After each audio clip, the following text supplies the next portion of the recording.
Ayun, okay KGX, kamusta kayong lahat? At bago tayo ngayon pumunta sa BTC, eto pakita ko sa inyo to, no? Eto si MM Crypto, BTC and ETH trades.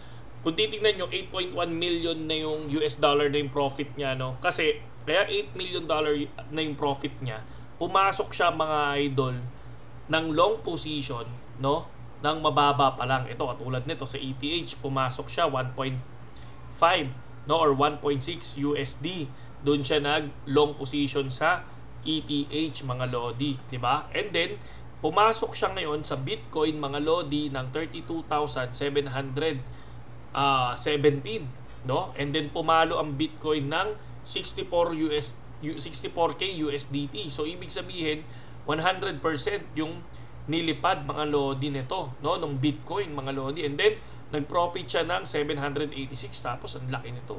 Ito yung hinihintay ko mga idol, no? Nakita natin lumipad ang Bitcoin, di ba? Lumipad siya 64K.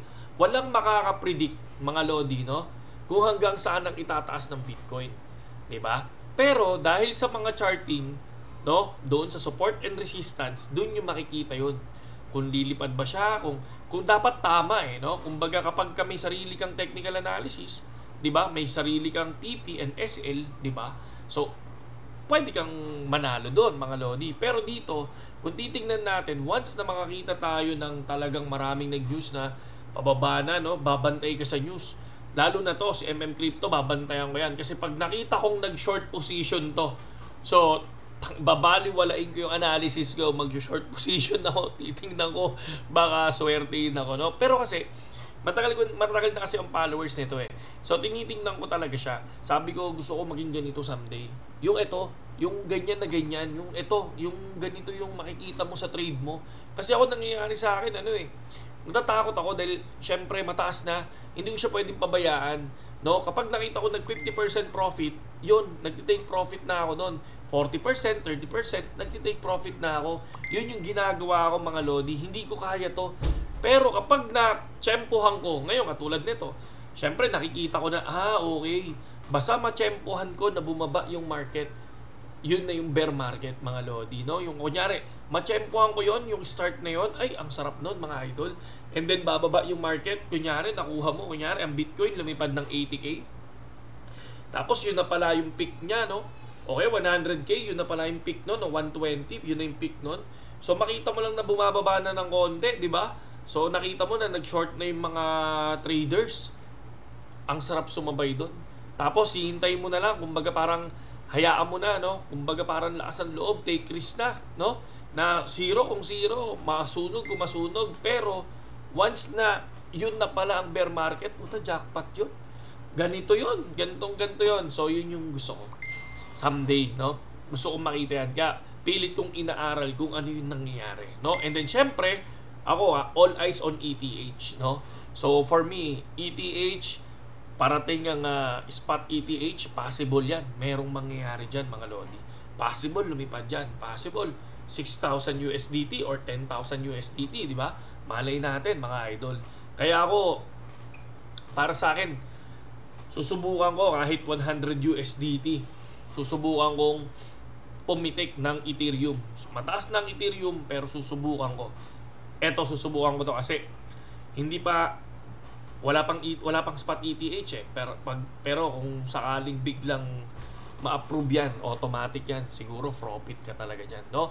So check tayo ngayon ng graph mga lods. Okay, so ito yung graphs natin kahapon. So ayan, no? So magulo na siya. Ayoko tanggalin to mga lodi kasi gusto ko siya maging pattern mga lods, no? So ngayon kung titignan natin sa 4 hours time frame, ayoko tanggalin niya kasi ganda ng analysis natin yan. Sa 4 hours time frame, makikita natin, eto, bumubuo na siya. No? Bumubuo na siya at alam nyo naman, no, etong haba na to ay sing haba nito. 'Di ba? Ayan yan, no? Pakita natin. Ano ang next move ng BTC para sa akin? Uy, nakalak. Sorry. Ayan. Sing haba niyan ay sing haba nito, mga lods. Titingnan nyo yan. Yan, 'di ba? So ngayon, nandiyan lang yan. Hayaan lang natin yan dyan, no? Ngayon, kung titignan nyo siya, parang bumubuo na naman siya ng another pattern, no? Saan? Tingnan natin sa 1 hour time frame. So ayan. Ayun. So sa 1 hour time frame, makikita natin siya. So gusto ko na tong ilagay dito mga lods. Yan. No, diyan ko na siya ilalagay, and then etong area na to. Kasi weekend ngayon, automatic hindi naman masyadong gagalaw ang market, di ba? So dito natin subukan ilagay sa area na yan, no? And then possible, pasok tayo. Ako titingnan ko etong area na hindi siya lumipad. Yung na-reject din siya. Ito, yung hindi niya nakuha, mga lodi. So, subukan natin yan, mga lods. Ayan. No? Tingnan natin ngayon kung possible na lumipad to. Etong area na to, ang makikita, tingnan ko lang to ha. So, syempre ako, nagbibigay lang naman tayo ng possibility. No? 62,596, no? 62,596 ang sa akin, no? 62,596. So, yan, siya. Tapos dito sa ilalim, automatic yan, 610. So, tingnan nga natin kung pwede.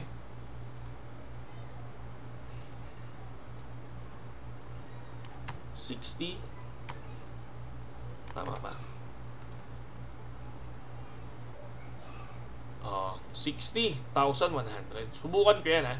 Pero syempre, magbabago yan mga idol once na bumaba pa yan dyan. Possible dito sa prediction natin, 1 hour time frame, pag pumalo yan dyan, okay. Pero pag nandirito na sa area yan, bumababa yan.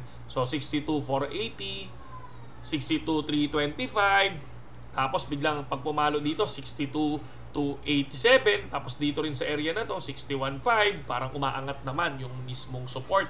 Pero ayan yung support and resistance natin. So possible yan, no? Ako ito lang yung ulit yung sa akin, mga lodi na. Pero kapag hindi na break yan, patuloy pa rin na lumipad dyan dito sa area na to. Kung bubuo ulit siya ng ganyan, possible. Diba? Pwedeng bumagsak, pwedeng umangat. Pero tulad ng sinabi ko, aangat yan kapag ka nakuha yung tamang technical analysis natin sa resistance and sa support natin. So possible ayan, weekend ngayon, hindi masyadong gumagalaw ang market. Pag weekend, alam niyo yan. Pero tingnan natin, baka malay natin, bukas biglang gumalaw. Pero karaniwan, Monday gumagalaw mga lodi. Okay? So, ang dami nagtatanong na naman, no? Anong gamit natin platform? BitGet ang platform natin, mga lodi. Nasa link yung description, no? Ay, nasa link yung description. Nasa description yung link natin, mga lodi, no? Nandoon din pati yung copy trading, no? Itong BitGet, isa sa pinakamagandang copy trading na platform. Kasi ito yung number 1 sa copy trading. Kung titingnan natin, napakalupit na mga trader dito. Pero, halos panalo, pero wag kayong basta-basta susugal ng malaki. No, kasi one time, kasi sabi ko nga sa inyo, 40 wins, 0 loss yung dati. Pero one time lang natalo, ubus lahat. Kaya mangyayari, sa tuwing nagpo-profit kayo, tabi nyo. Tapos pag nasunog one time, may pang reserva kayo, mga lodi. Okay? So, kita-kits tayo sa BitGet, mga idol, at magandang gabi sa inyong lahat.